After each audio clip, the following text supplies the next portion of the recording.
Ito talaga yung mga signature ng mga adventure bike, mga mix. At yung kaulhagan niya is bakal. Tibay nito mga mix, bakal. At kita mga mix yung pormahan ng gulong. Kita nyo, ang ganda ng spike oh.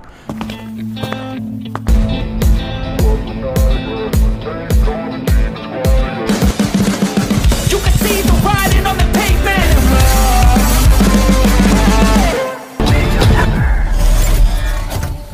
Ganda ng Suzuki Raider J crossover mga mix, no.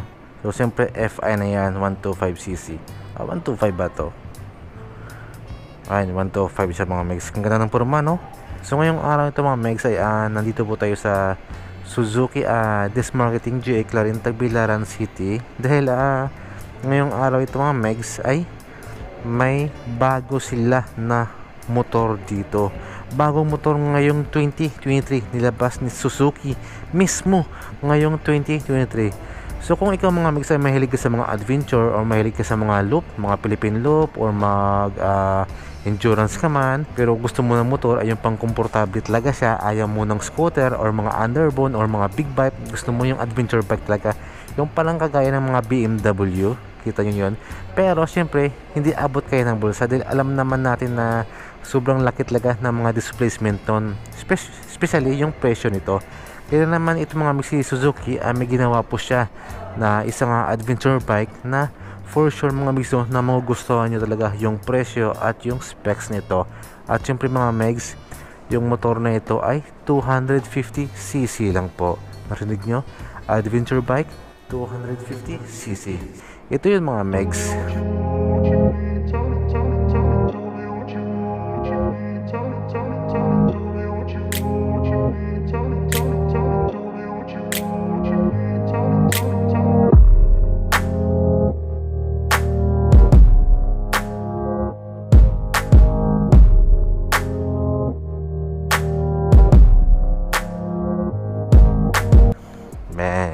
Kita nyo, ganda 'di ba?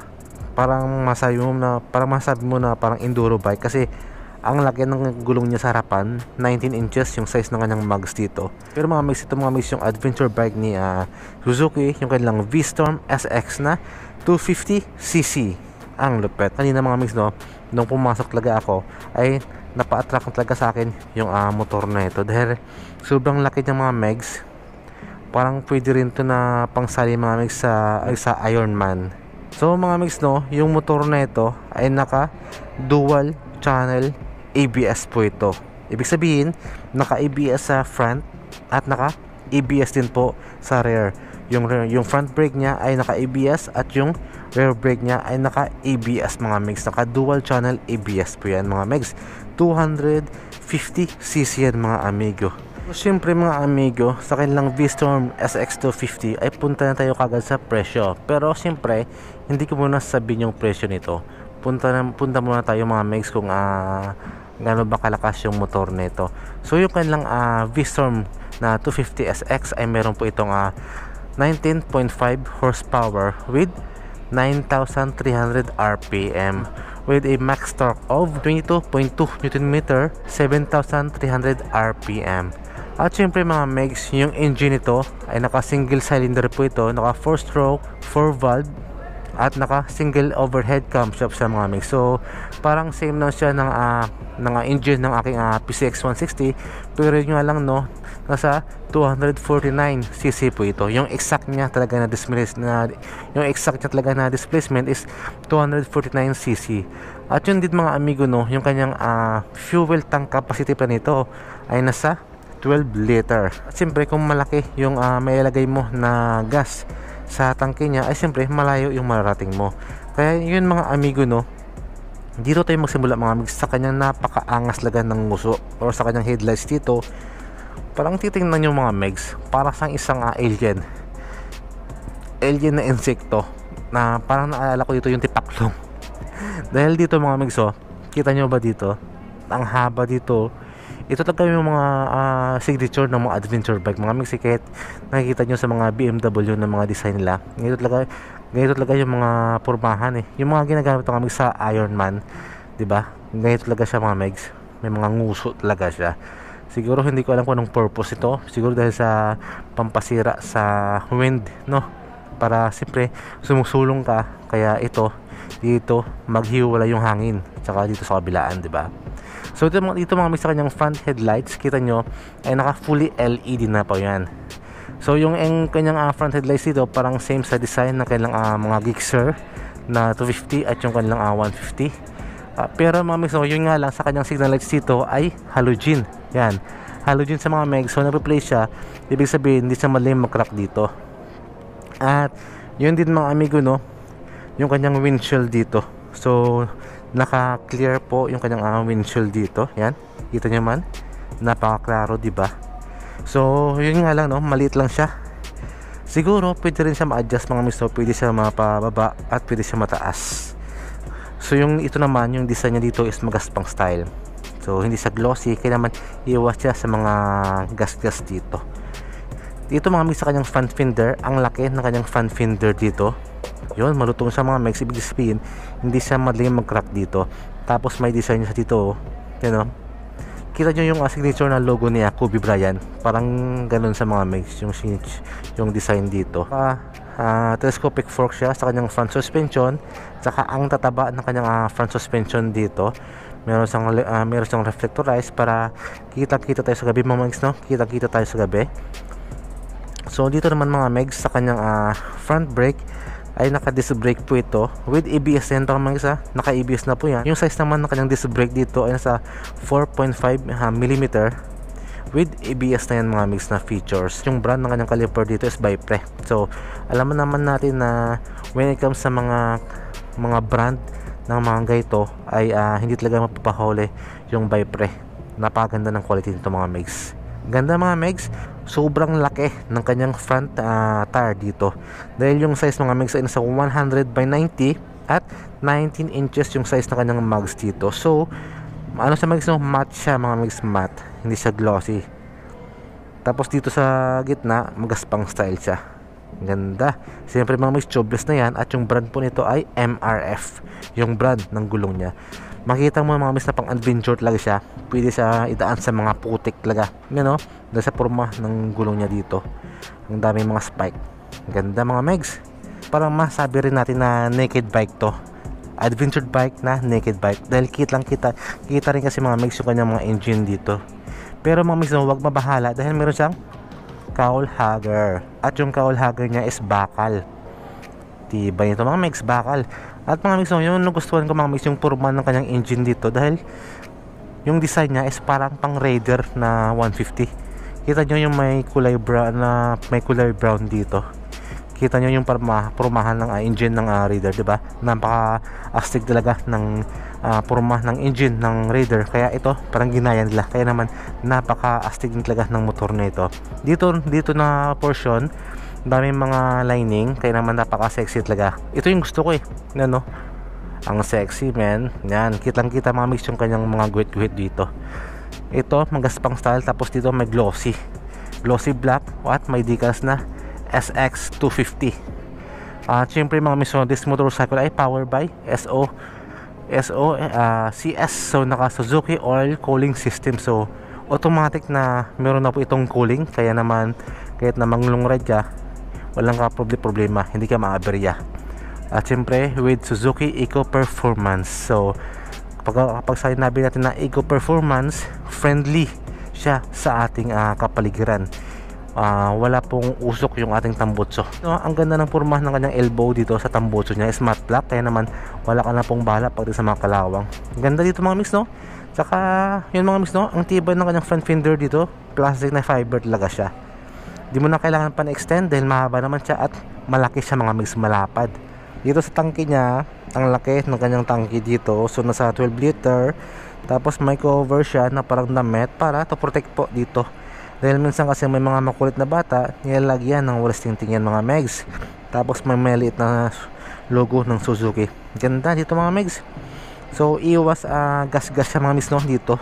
Pero dito nga lang is glossy. Tapos may decals siya na Suzuki. So yung iba, parang nilalagyan nila ng decals dito para iwas gas-gas siya. Pero ditong portion, maggaspang siya mga megs. At syempre leather po yung upuan natin dito. Leather po yung cover niya. sakto lang yung tigas at lambot, kaya for sure swak na swak talaga to na pang long ride.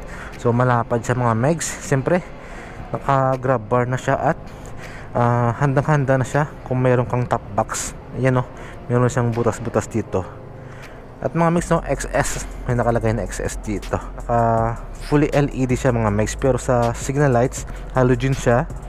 Meron siyang ilaw dito para kita yung plaka, reflectorized para kitang kita sa gabi. So sakto lang yung lapad ng kanyang rear fender dito, pero walang magmabahala mga megs no, parang hindi naman to kawawa yung IBR natin kapag tayo nag long ride. Iwas parang hindi naman ganun kalala kapag dumanggas mga basang kalsada.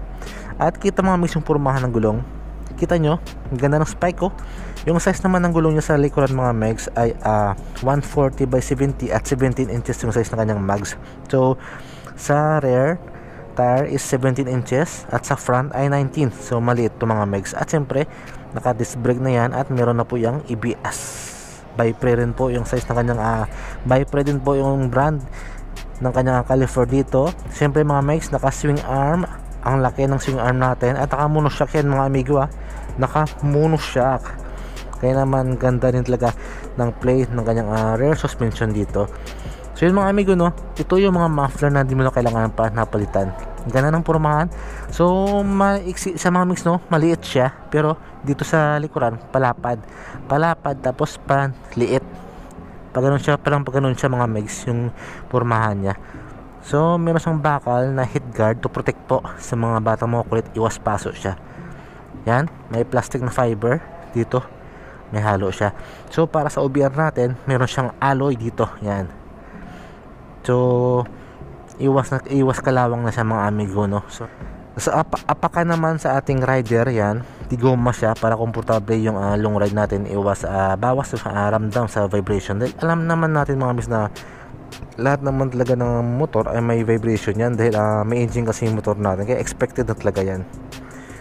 So ito mga megs, ang ganda rin mga megs ng pormahan ng kanyang naked handlebar dito. Ang ganda oh, ganda diba? Bagay na bagay mga megs yung pormahan ng kanyang handlebar dito sa porma, sa laki ng adventure bike na ito. So sa switches, meron siyang kill switch para automatic na po namamatay yung motor natin. Ito yung power natin, high beam, low beam, signalize, tsaka horn. Tapos ito mga megs yung kulay yellow, pa switch po yan. Ito mga megs yung nagustuhan ko, may kasama na sa nito to protect po para kapag natumba tayo, hindi po masisira yung ating mga ito, hindi na siya masisira dahil ito yung una tatama sa simento or sa lupa. So simple lang yung pormahan ng kanyang side mirror. Hi, what's up? Ito yung mga side mirror na hindi mo na kailangan pa ng palitan ng mga aftermarket. Ganda rin po ng pormahan niya. So yun mga amigo no, so naka fully LED na po yung kanyang digital meter panel dito. Kaya for sure mga miss no, meron na po yung orasan. Diba? Ganda diba? So feeling ko nga may adjustable yung kanyang windshield. Pwede siya ma-adjust pataas pa. So ang ganda tingnan dito. Napaka-brusco din talaga mga miss. Napaka-brusco, ang taba. Tapos paliit dito, kaya sexy rin. Para siyang tipaklong na ginawang motor, tipaklong na ginawang adventure bike. Mga amigo, dito sa Suzuki Desk Marketing J. Clarin Tagbilaran City, magkano yung presyo ng kailang V-Storm 250 SX? So yung price ito mga mix ay nasa 225,000. Tapos may down payment siya na 40,000. Yung monthly for 3 years 8,712. At yun mga amigo no, once na on time po tayo magbayad ay may rebate po yan na 200. At syempre mga mics, once na kung gusto mo na applyan siya for installment, yung requirements dito ay nasa at least 2 valid ID, latest 2x2 picture, co-maker. Yun lang mga mics yung mga requirements nila dito. Napakadali lang mga mics. Kung trip nyo mga mics yung motor na ito, punta lang kayo dito sa Suzuki Desk Marketing J. Clarin Tagbilaran City at applyan nyo na ito. Napagana may so yung available na kulay dito is glossy black. Parang meron atang kulay yellow ito mga mix, pero wala silang stock dito mga amigo. So yun mga amigo, maraming salamat sa pagpapanood ng vlog ko for the day. Sana po ay natulungan ko kayo at sana ay nagustuhan nyo yung motor na ito. At maraming salamat sa Suzuki Desk Marketing J. Clarin dahil pinayagan nyo po ako mag vlog dito sa inyong branch. Ang dami mga available na motor punta lang kayo dito. Ayos. Paalam mo tayo na ma'am. Paalam tayo dahil pinayagan nila na mag-vlog tayo. Ma'am, thank you mama. Ma'am, salamat mama. Salamat. Thank you, thank you.